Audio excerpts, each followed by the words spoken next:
യൂണിവേഴ്സിൻ്റെ നിലനിൽപ്പ് ഉണ്ടായ കാലം മുതൽ, ഈ ഭൂമി ഉണ്ടായ കാലം മുതലുണ്ട് ഇത്. പോസിറ്റീവ് ഉണ്ട്, നെഗറ്റീവ് ഉണ്ട്. ഈ ദൈവം എന്ന് പറയുന്നത് ഒരു ഹോപ്പ് ആയതുകൊണ്ട് മാത്രമാണോ അതിൽ മാത്രം ആൾക്കാർ വിശ്വസിക്കുന്നത്? അപ്പോൾ തെറ്റ് ശരിയും നമ്മളെ പഠിപ്പിച്ചു തരാൻ നമ്മുടെ മാതാപിതാക്കൾ തന്നെയാണ് ആദ്യം. പരസ്യമായ ഫുട്ബോൾ ഗ്രൗണ്ട് പോലൊരു സ്ഥലത്ത് പരസ്യമായിട്ട് എല്ലാവരും നഗ്നരായിട്ട് സെക്സ് ചെയ്തുകൊണ്ടേയിരിക്കുകയാണ്. ആരെ വേണമെങ്കിലും നിങ്ങൾക്ക് പാർട്ട്ണറായിട്ട് എടുക്കാം. ഒരിക്കൽ ഒരു പെൺകുട്ടിയോട് ചോദിച്ചപ്പോൾ പറഞ്ഞാണ് എന്നോട്, ഈ വെർജിനിറ്റി എന്ന് പറഞ്ഞാൽ ഒരു തവണ നഷ്ടപ്പെട്ടാൽ പിന്നെ പലതവണ നഷ്ടപ്പെടാനൊന്നും ഇല്ലോ സാറേ. അൾട്ടിമേറ്റ്ലി ഒരു പവർ എക്സിസ്റ്റ് ചെയ്യുന്നുണ്ടെന്നുള്ളത് നമുക്ക് ബോധ്യം വരും. പലരും മരണത്തിന് മുമ്പാണ് അത് അനുഭവിക്കുന്നതെന്ന് പറയുന്നത്. നമസ്കാരം സർ. നമസ്കാരം. ദൈവവിശ്വാസികളുണ്ട്, അതേപോലെ തന്നെ ഈ നെഗറ്റീവ്സിനെ വിശ്വസിക്കുന്നവരുണ്ട്. ചില ദൈവവിശ്വാസികൾ നെഗറ്റീവ്സിനെ വിശ്വസിക്കത്തുമില്ല. കൂടുതലായിട്ട് എല്ലാവർക്കും റിലേറ്റ് ചെയ്യാൻ പറ്റുന്നൊരു ചോദ്യമാണ്, ദൈവം ഉണ്ടെന്ന് വിശ്വസിക്കുന്നുണ്ടോ, അപ്പൊ എന്തുകൊണ്ട് പ്രേതം ഉണ്ടെന്ന് വിശ്വസിക്കുന്നില്ല, അല്ലെങ്കിൽ സോൾ എനർജി അതുണ്ടെന്ന് വിശ്വസിക്കുന്നില്ല എന്നുള്ളത്. ഈ ദൈവം എന്ന് പറയുന്നത് ഒരു ഹോപ്പ് ആയതുകൊണ്ട് മാത്രമാണോ അതിൽ മാത്രം ആൾക്കാർ വിശ്വസിക്കുന്നത്? അത് സാധാരണ മനുഷ്യനെ സംബന്ധിച്ചിടത്തോളം നെഗറ്റിവിറ്റി ആർക്കും ഇഷ്ടമുള്ളത്? ആർക്കും ഇഷ്ടമല്ല ശരിക്കും പറഞ്ഞാൽ. അത് നെഗറ്റിവിറ്റി ഇഷ്ടപ്പെടുന്ന ആൾക്കാരെന്ന് പറഞ്ഞാൽ ആ തലത്തിലേക്ക് തന്നെ പോയിക്കൊണ്ടിരിക്കും. മനുഷ്യരെ തന്നെ നല്ല വിഭാഗവും ചീത്ത വിഭാഗവും ഇല്ലേ? നന്മ തിന്മ എന്ന് പറയുന്നത് നമുക്ക് എങ്ങനെ വേണമെങ്കിലും ചെയ്യാം. ഒരു കത്തി കിട്ടിക്കഴിഞ്ഞാൽ, ഒരു സർജിക്കൽ ബ്ലേഡ് ആണെങ്കിൽ ഒരാളെ സർജറി നടത്തി രക്ഷപ്പെടുത്താം, അല്ലെങ്കിൽ വേറൊരാളെ വെട്ടിക്കൊല്ലാം. രണ്ടും ചെയ്യാം. ഇത് രണ്ടിനുമുള്ള ഒരു ഒരു തീരുമാനം അവനവനാണ് തീരുമാനം എടുക്കുന്നത്. അപ്പം അതുകൊണ്ട് ദൈവം എന്ന് പറയുന്നത് നമ്മളൊരു വ്യക്തിയായിട്ട് കാണണ്ട, സാത്താൻ എന്ന് പറയുന്നത് ഒരു വ്യക്തിയായിട്ട് കാണണ്ട. ഇത് രണ്ടും ഒരു എനർജിയാണ്. യൂണിവേഴ്സിൻ്റെ നിലനിൽപ്പ് ഉണ്ടായ കാലം മുതൽ, ഈ ഭൂമി ഉണ്ടായ കാലം മുതലുണ്ട് ഇത്. പോസിറ്റീവ് ഉണ്ട്, നെഗറ്റീവും ഉണ്ട്. ഈ പോസിറ്റീവും നെഗറ്റീവും തമ്മിലുള്ള ഈ ദ്വന്ദ്വ യുദ്ധം പണ്ട് കാലത്തേ തുടങ്ങിയതാണ്. നമ്മുടെ ഉള്ളിൽ തന്നെയില്ലേ. ഫോർ എക്സാമ്പിൾ, നമ്മളൊരു തിന്മ ചെയ്യാൻ പോവുകയാണ്.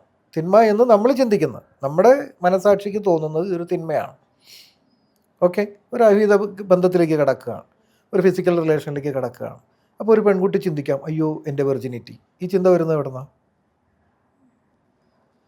അതാണ് ഞാൻ പറയുന്നത്. നമ്മുടെ കൺസേൺസ്, അഥവാ നമ്മളുടെ മനസാക്ഷി തന്നെ നമ്മളോട് പറയുകയാണ്, അയ്യോ ഇത് ഞാൻ ചെയ്യുന്നത് തെറ്റല്ലേ.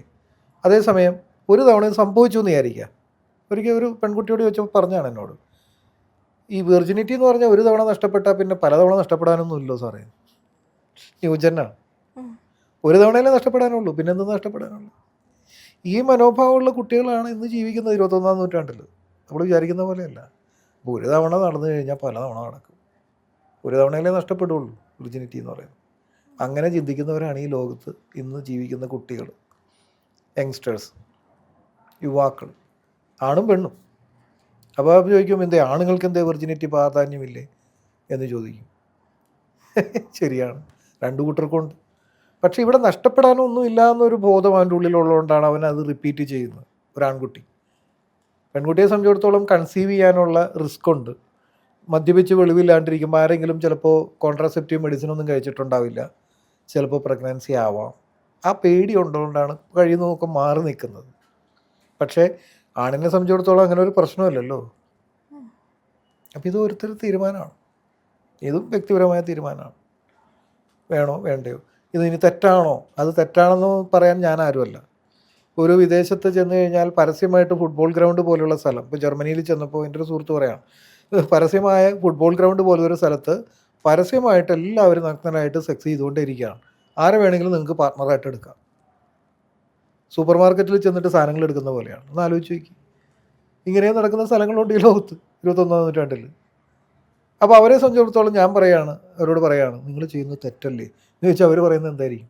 സാർ ഏത് നൂറ്റാണ്ടിലാണ് ജീവിക്കുന്നത് സാറേ എന്ന് പറയും.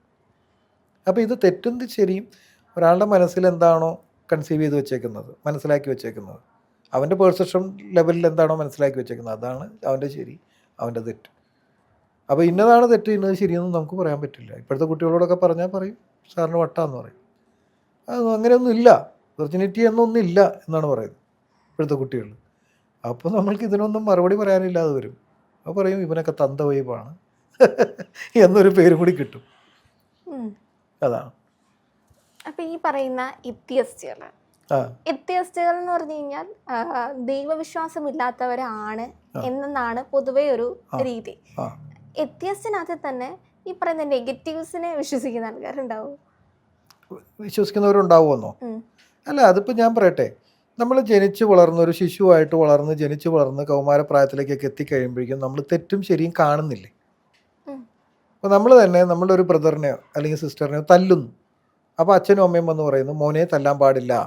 എന്താ, നിൻ്റെ സഹോദരിയാണ്, നിൻ്റെ സഹോദരനാണ്, തല്ലാൻ പാടില്ല. അപ്പോൾ നമ്മുടെ മനസ്സ് എന്ത് ഗ്രഹിച്ചു?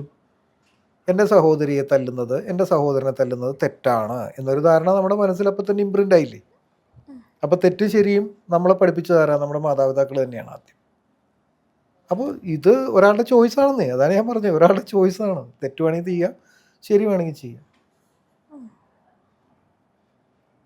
ഇവരുടെ ലൈഫിലൊക്കെ ഈ പറയുന്ന രീതിയിൽ ഒരു സമയത്ത് നമ്മൾ യൂസ്ഡ് ആയിരുന്നത് കൊണ്ടായിരിക്കത്തില്ല ഈ വിശ്വാസങ്ങളിലൊക്കെ പെട്ടുപോയത്, ഈ കേട്ട് വളർന്നത്. അതേപോലെ ഗർഭകാലഘട്ടത്തിൽ അമ്മ എന്താണോ വായിക്കുന്നത്, അമ്മ ചിന്തിക്കുന്നത്, അമ്മ കേൾക്കുന്ന കഥകള്, ഇതൊക്കെ കുഞ്ഞിന്റെ ബ്രെയിനിലേക്ക് എത്തിപ്പെടുന്ന ഒരു സാഹചര്യമുണ്ട്.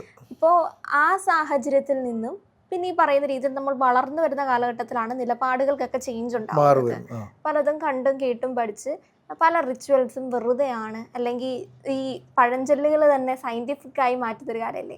ഈ വൈകുന്നേരം ചൂളം അടിച്ചു കഴിഞ്ഞാൽ പാമ്പ് വരുന്നു, നഖം വെട്ടിയാൽ മരണം സംഭവിക്കുമോ, കട്ടളപ്പടിമേൽ ഇരുന്ന് കഴിഞ്ഞാൽ ആപത്തുണ്ടാവുമോ, കാലാട്ടിയാൽ പ്രശ്നം ഉണ്ടാവും. ഇതൊക്കെ ഇതിന്റെ സയന്റിഫിക് വേർഷൻസ് അറിയുമ്പോഴത്തേക്കും പണ്ട് കാലങ്ങളിൽ ഇത് ദൈവവുമായി കണക്ട് ചെയ്ത് പറഞ്ഞ് നമ്മളെ ഭയപ്പെടുത്തി ഇത് സയൻസ് ആണെന്ന് മനസ്സിലാക്കി എത്തിയസ്റ്റായി മാറുന്ന ആൾക്കാരല്ലേ.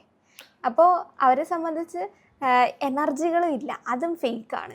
അങ്ങനെയായിരിക്കും പൊതുവെ അവര് സംസാരിക്കുന്നത്. ഈ എത്തിസ്റ്റുകൾ പലരും മരിക്കുന്നതിന് മുമ്പ് ദൈവവിശ്വാസത്തോടുകൂടിയാണ് മരിച്ചതെന്നുള്ളതാണ് പറയുന്നത്. ഇടമറുക അങ്ങനെയൊക്കെയുള്ള ആൾക്കാരുണ്ട്, കുറേ എത്തിസ്റ്റുകളുണ്ട്. അപ്പോൾ അവരെങ്ങനെ അവസാനം ഈ വിശ്വാസത്തിലേക്ക് വന്നു എന്നുള്ളതാണ്. കാരണം അൾട്ടിമേറ്റ്ലി ഒരു പവർ എക്സിസ്റ്റ് ചെയ്യുന്നുണ്ടെന്നുള്ളത് നമുക്ക് ബോധ്യം വരും. പലരും മരണത്തിന് മുമ്പാണ് അത് അനുഭവിക്കുന്നതെന്ന് പറയുന്നത്, അതുവരെ വിശ്വാസമില്ലാത്തവർ. അല്ലെങ്കിൽ കിടക്കപ്പായിൽ ഇങ്ങനെ കിടക്കുകയാണ് മരണത്തെ കാർത്ത്. അങ്ങനെയുള്ളവർ പലരും എത്തിസ്റ്റുകൾ ഇതിലേക്ക് തിരിച്ചു വന്നവരുണ്ട്, വിശ്വാസത്തിലേക്ക്. അപ്പോൾ എത്തിസ്റ്റുകൾ എന്ത് ചിന്തിക്കണം എന്നുള്ളതും അവരുടെ സ്വതന്ത്രമായ കാഴ്ചപ്പാടാണ്. അവർക്ക് നെഗറ്റിവിറ്റി, ഞാൻ പറയട്ടെ, എത്തിസ്റ്റുകൾക്ക് എന്താ പേടിയില്ലേ? നമ്മളിപ്പോൾ ഒരു എത്തിസ്റ്റാണ്, നടന്നു വരുന്നു, നമ്മൾ സൈഡിൽ നിന്നിട്ട് ഭൗ എന്ന് പറഞ്ഞ് പേടിപ്പിക്കുകയാണ്. എത്തിസ്റ്റ് പേടിക്കില്ലേ? പേടി എന്നുള്ളതൊക്കെ എല്ലാവർക്കും ഉണ്ട്. അപ്പോൾ എന്തുകൊണ്ട് പേടിച്ചു? എത്തിസ്റ്റാണെങ്കിൽ ഈ ഭൂമിയിൽ പ്രേതമില്ല, അങ്ങനെയില്ല, ഒന്നുമില്ല, ദൈവമില്ല എന്ന് വിശ്വസിക്കുന്ന ആൾ എന്തിനും പേടിക്കണം? ഈ അപകടം വരുന്നു എന്നൊരു പറയുന്ന അങ്ങനെ ഒരു സിംറ്റമിൽ പേടിക്കുന്നതാണെങ്കിലോ, ഈ റിഫ്ലെക്സ് ആക്ഷൻ അല്ലേ, റിഫ്ലെക്സ് ആക്ഷൻ. അതെ, എന്നാലും പേടി എന്ന് പറയുന്ന ഒരു വികാരമല്ലേ. അങ്ങനെ ഒരു വികാരം ഇല്ലാത്തവനാണെങ്കിൽ പേടിയേ പാടില്ല. അതത്ര ഈസി ഒന്നുമല്ല വികാരമില്ലാതെ ജീവിക്കാന്ന് പറഞ്ഞു. അപ്പോൾ ഇവരുടെ ഉള്ളിലും പേടിയൊക്കെ ഉണ്ട്. മരണഭയമില്ലേ ഈ പറയുന്ന ആൾക്ക്? ഏത്തിസ്റ്റുകൾക്ക് ഇത് പറയുന്നു, ഒന്നുമില്ല എന്ന് പറയുന്നു, ദൈവമില്ല എന്ന് പറയുന്നു. മരണത്തെക്കുറിച്ച് നാളെ മരിക്കില്ല എന്നെന്തുറപ്പ് അവർക്ക്? അല്ലെങ്കിൽ ഇപ്പോൾ ഈ നിമിഷം എഴുന്നേറ്റ് പോയിട്ട് 2 അടി നടന്നു കഴിഞ്ഞാൽ മരിക്കില്ല എന്ന് വല്ല ഉറപ്പുണ്ടോ ഒരാൾക്ക്? ഇപ്പം ഈ ഫ്ലോറിലുള്ള എല്ലാവരും ഉണ്ട്, നാളെ ജീവിച്ചിരിക്കുന്ന വല്ല ഉറപ്പുണ്ടോ? അപ്പോൾ ഈ ഏത്തിസ്റ്റുകൾക്കൊക്കെ പറയാൻ വല്ല എളുപ്പമാണ്. പക്ഷേ അവരെ സംബന്ധിച്ചിടത്തോളം അവരാണ് ഏറ്റവും കൂടുതൽ യേശു ക്രിസ്തു അല്ലെങ്കിൽ ഈശ്വരൻ, ദൈവത്തിൽ വിശ്വസിക്കുന്നതെന്ന് ഞാൻ പറയുന്നത്. കാരണം എന്താ അറിയോ? ഇവരാണ് ഏറ്റവും കൂടുതൽ ഈശ്വരനില്ല എന്ന് പറഞ്ഞുകൊണ്ടിരിക്കുന്നത്. ഇവർ അഫർമേഷൻ എന്താ? ഈശ്വരൻ എന്നുള്ളതാണ്. ഒരു തമാശയിലുള്ളൊരു കഥയുണ്ട്. സ്വർഗത്തിൽ ചെന്ന് കഴിഞ്ഞപ്പോൾ ഒരു ഏത്തിസ്റ്റിനെ പിടിച്ചിട്ട് സ്വർഗത്തിലേക്ക് വെച്ചെന്ന്. അപ്പോൾ എന്താണെന്ന് ചോദിച്ചപ്പോൾ വിശ്വാസമുള്ളവൻ വല്ലപ്പോഴും കുളിക്കുള്ളായിരുന്നു. ഇവൻ ഏത് നേരവും ദൈവത്തെക്കുറിച്ച് അപലപിച്ചിരുന്നവനാണെന്ന് പറയുന്നത്. അപ്പോൾ എന്നെക്കുറിച്ച് ഏറ്റവും കൂടുതൽ ഓർത്ത ഇവനാണ്, അതുകൊണ്ട് ഇവൻ ഇവിടെ സ്വർഗത്തിലിരിക്കട്ടെ എന്ന് പറഞ്ഞു എന്നാണ് പറയുന്നത്. തമാശയാണ്, പക്ഷെ ആ കഥയിലെ വിവക്ഷ ഒന്ന് മനസ്സിലാക്കണം. അവരാണ് കൂടുതൽ ഈ പറയുന്ന ഈശ്വരനെ കുറിച്ച് ചിന്തിക്കുന്നത്, അല്ലാത്തവൻ ആവശ്യമുള്ളപ്പോൾ മാത്രമേ ചിന്തിക്കുന്നുള്ളൂ. ഇനി അങ്ങനെ ചിന്തിക്കുന്നത് കൊണ്ടാണോ ഈ പറയുന്ന എത്തിസ്റ്റുകളെ ദൈവവിശ്വാസികളായി മാറ്റും? ചിലപ്പോൾ ആവാം, അതിനുള്ള ചാൻസ് ഉണ്ട്. ഒരു അഫർമേഷനാണ്. ഇല്ല എന്ന് പറഞ്ഞവരൊക്കെ അവസാനം വരുമ്പോൾ അതിന്റെ പ്രസിഡന്റും സെക്രട്ടറി ആയിരുന്ന ആൾക്കാർ പോലും മാറിയിട്ടുണ്ട്. കുറെ ആൾക്കാരെ കേട്ടിട്ടുണ്ട്. ഈ മെയിൻ എത്തിയസ്റ്റുകളൊക്കെ ഇപ്പൊ എനിക്ക് തോന്നുന്നു 10, 60, 80 വയസ്സുകളുണ്ടെന്ന് തോന്നുന്നവർക്കൊക്കെ അവര് ഈ പറയുന്ന രീതിയിൽ ദൈവവിശ്വാസികളായി മാറിയ ഒരു കഥ. അത് ഓരോരുത്തർക്കും ഓരോ എക്സ്പീരിയൻസ് ആണ്, ഓരോ തലങ്ങളിലേക്ക്. അതെ, ജീവിതത്തിൽ അങ്ങനത്തെ ഒരു തലങ്ങളിലേക്ക് പോകുമ്പോൾ അവർക്ക് മാറ്റങ്ങൾ വരുന്നതാണ്. നല്ല കാര്യമല്ലേ?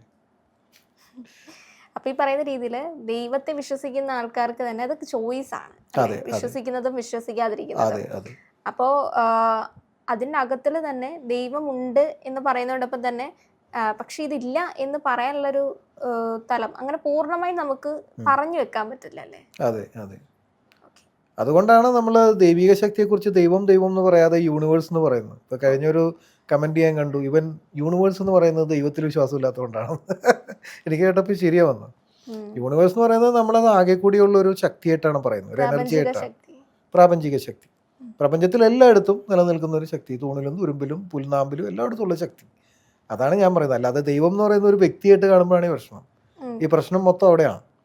അതെ, ആ വ്യക്തി എന്തുകൊണ്ട് രക്ഷിച്ചില്ല, ആ വ്യക്തിയെ ഞാൻ ഇത്രത്തോളം ഉപാസിച്ചിട്ട് എനിക്ക് ഇത്ര വലിയ അപകടം നടന്നിട്ട് എന്തുകൊണ്ട് വന്നില്ല, എന്തുകൊണ്ട് വ്യത്യസ്തമായി മാറി എന്ന് ആൾക്കാരെ അറിയാം. അങ്ങനെയുണ്ട്. എൻ്റെ കുടുംബത്തില് ഡെയിലി ക്ഷേത്രത്തിലേക്ക് അല്ലെങ്കിൽ പള്ളിയിലേക്കൊക്കെ ഉപാസിക്കുന്ന ആൾക്കാരാണ്. പക്ഷെ ഏറ്റവും കൂടുതൽ സമാധാനമില്ലായ്മ, പ്രശ്നങ്ങൾ അനുഭവിക്കുന്ന വീട് എൻ്റെതാണ്. അങ്ങനെ എനിക്ക് വിശ്വാസമില്ലാതായി. ഇവര് വിശ്വാസത്തിലേക്ക് വരാനും വളരെ എളുപ്പമാണ്. ഇവരിങ്ങനെയൊക്കെ പറയുന്നുണ്ടല്ലോ, ഇവർ വിശ്വാസത്തിലേക്ക് വരാനും ചെറിയൊരു അനുഭവം മതി. അതുകൊണ്ട് ചെറിയൊരു നല്ല അനുഭവം ഉണ്ടായാൽ അതോടുകൂടി ഇവർ തിരിഞ്ഞു പറയുകയും ചെയ്യും. ചിലരങ്ങനെ തന്നെ തുടരും. പക്ഷേ പോസിറ്റീവായിട്ടുള്ളൊരു അനുഭവം ഉണ്ടായി കഴിഞ്ഞ് കഴിഞ്ഞാൽ അതോടുകൂടി അവർ മാറും.